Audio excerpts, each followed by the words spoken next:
अब जैसे हमारे सतगुरु भगवान ये है, लेकिन ये उनकी एक फोटो है, एक तस्वीर है, मूर्ति है। अब ये सदगुरु हमारे बीच में शरीर रूप में नहीं है, तो अगर आप ये सोचते हो कि हम ये जो मूर्ति रखी इन्हीं का ध्यान करते रहेंगे, ऐसा नहीं करना।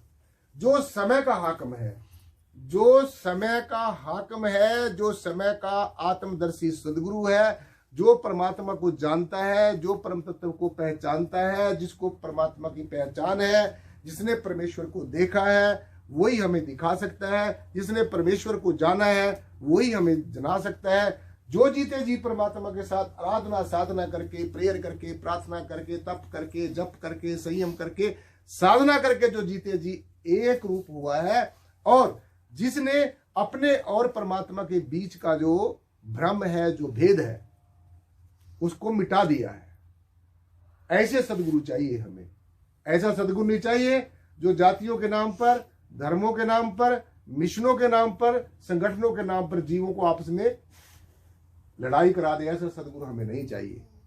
सब जाति, धर्म, वर्ण, संप्रदाय, वेशभूषाएं, प्रतीक, चिन्ह बाद में है, पहले हमारी भारत की संस्कृति है, पहले सदगुरु का प्रेम है, पहले सदगुरु का दिया गया जो ज्ञान है, ये सबसे पहले है। इसलिए सब बातें बाद में, पहले सदगुरु। और कैसा सदगुरु?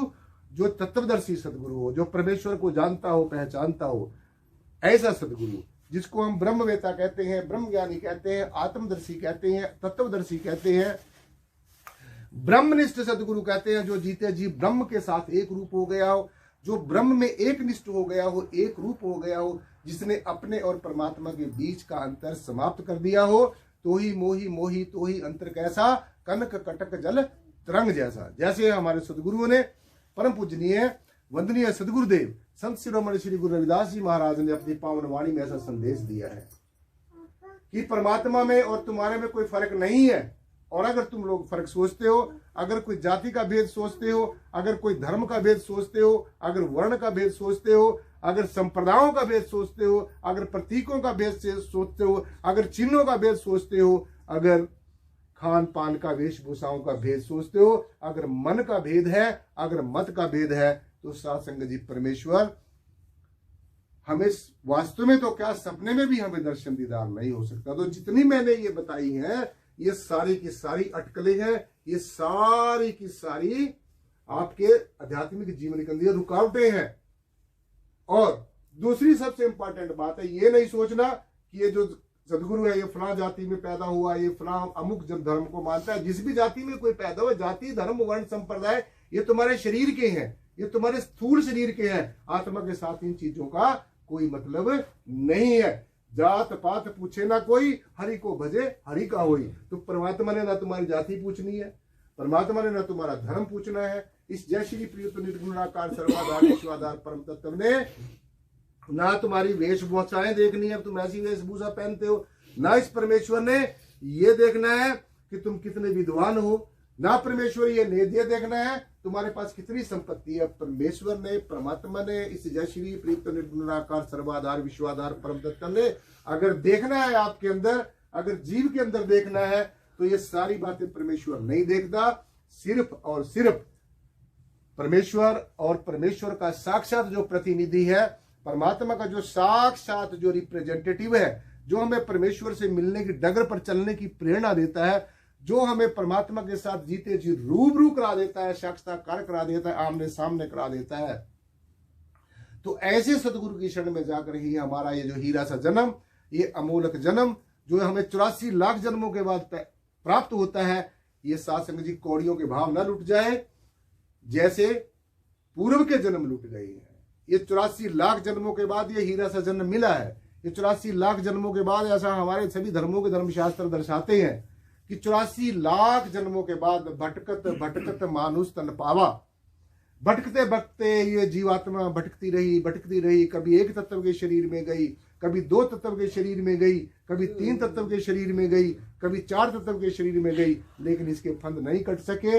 इसके कर्मों का जो जखीरा था वो नहीं समाप्त हो सका। इसके कर्मों की जो गठड़ी थी वो ज्यों की त्यों भारी होती रही। क्यों?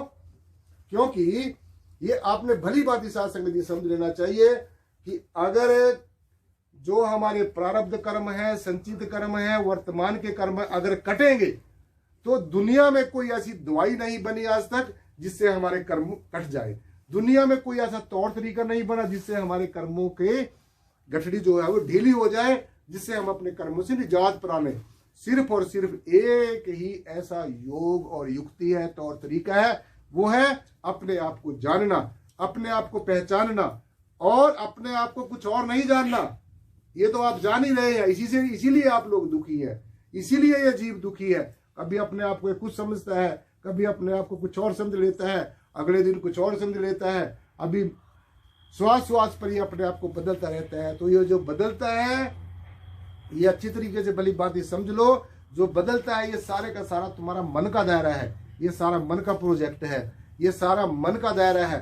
ये मन ही बार बार बदलता रहता है। तो इसलिए इन कर्मों से निजात पाने के लिए, इन भ्रमों से ऊपर उठने के लिए, अंधविश्वास से ऊपर उठने के लिए और इस हीरे से जन्म को साध संगत जी अपने जीवन में सार्थक सिद्ध करने के लिए, अपना हीरा सा जन्म सार्थक सिद्ध करने के लिए, ये बात हमने अगर अब तक नहीं मानी है तो अब जरूर माननी है। सो पूजा मूलम गुरु पदम, ध्यान मूलम गुरु मूर्ति। अपने सदगुरु भगवान के पावन श्री चरणों का ध्यान, ये असली ध्यान है। सदगुरु के पावन श्री चरणों का जो ध्यान है, यही असली पूजा है, यही असली ध्यान है।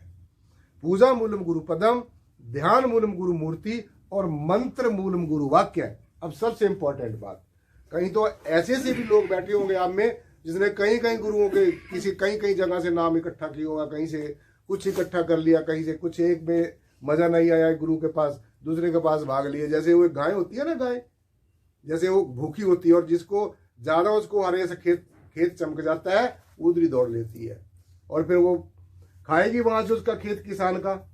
अब किसान ने इतनी मेहनत की और वो उसको बेकार में बिना मेहनत के ही खाएगी, तो फिर वो ज्यादा खाकर बीमार हो जाती है। तो इसीलिए जीव की भी यही दशा है, ये कभी कहीं भागेगा, कहीं कभी भागेगा, कभी कहीं भागेगा। जिसके पीछे, जिस संत के पीछे ज्यादा लोग होंगे लगेंगे, वहां ज्यादा भागेगा। अभी पता नहीं यहाँ पर परमात्मा कोई अलग टाइप का होगा। तो मैं आपको ये बता दूं साध संगत जी, कोई ये जरूरी नहीं है कि किसी के पीछे कोई ज्यादा लोग लगे हों वो ही एक अच्छा संत है। तो ये बात अपने मन में अच्छी तरीके से निकाल लेनी है। जो सच्चाई मिलेगी, सच का ज्ञान मिलेगा, सच का दर्शन होगा, तो वो तो ऐसे ही साध संगत कहीं कोने में जाकर, कहीं अकेला कोई ऐसा साधु संत बैठा होगा, वहीं पर जाकर हमें होगा। तो इसलिए इस भौतिकवाद में नहीं फंसना है, इस बाहर के जो दुनियावी ये जो तूफान आज चल रहे हैं, इनमें नहीं फंसना है। ये जो माया का प्रकोप है, इसमें नहीं फंसना है। और सबसे जो इम्पोर्टेंट बात है जो मैं अभी आपको अर्ज की है, उनसे सबसे ऊपर उठना है, तभी जाकर आप अपने आप को आत्मा समझ सकोगे। नहीं, इस मृत्यु लोक में ये बार बार जो जन्म मरण का सिलसिला ये समाप्त नहीं होगा। और जब तक ये समाप्त नहीं होगा तो तब तक शास्त्र में मनुष्य जन्म सार्थक सिद्ध नहीं होगा। तो मनुष्य जन्म को सार्थक सिद्ध करने के लिए, अपने आप को आत्मा जानने के लिए, अपने असली स्वरूप को पहचानने के लिए इन सारे भ्रमों से आपको निकलना पड़ेगा। तब जाकर आप परमेश्वर के काबिल होंगे। जैसे एक बच्चा होता है, बच्चा बाहर खेलता है और कितनी वो मिट्टी, धूल मिट्टी और अपने कपड़ों पे लगा लेता है और फिर आके अपनी माँ के पास या पिता के पास आता है। तो सबसे पहले उसकी माता पिता क्या करते हैं? जो बच्चा बाहर से पूरा मिट्टी में, धूल मिट्टी में सनकर आएगा, तो माता सबसे पहले क्या करेगी? उसकी मिट्टी को झाड़ती है, उसका जो गंदगी है वो बाहर से लेकर आए उसको झाड़ती है और झाड़ने के बाद में उसके वस्त्र बदलती है और तब वो सोचती है कि अब ये मेरी गोद में बैठने के काबिल हुआ है। तो ठीक इसी प्रकार से जो जीव है, मैंने जितने आपको भ्रम बताए हैं, इतने भ्रमों में ये सना पड़ा है, इतने भ्रम इसके अंदर पड़े हैं, ये उफड़ा पड़ा है और इतना गुब्बारा होगा पता नहीं कहां पर फूट जाए। तो इसलिए अपने संतों महापुरुषों की बात को मानना है, अपने गुरुओं रहबरों की बात को मानना है। आज दुख की बात है साथ संगत जी की, आज का जीव जो है इतना भौतिकवादी बन गया, इतना स्वार्थवादी बन गया, इतना पदार्थवादी बन गया कि अपनी जो भारत की हमारी जो सत्यम शिवम सुंदरम संस्कृति है, जो हमारे ऋषियों मुनियों के बनाए गए जो जो योग युक्तियां हैं उनको भूलता जा रहा है। और यही कारण है कि हम लोग यहाँ पर बैठ के यही प्रैक्टिस करते हैं। हम देखते हैं कि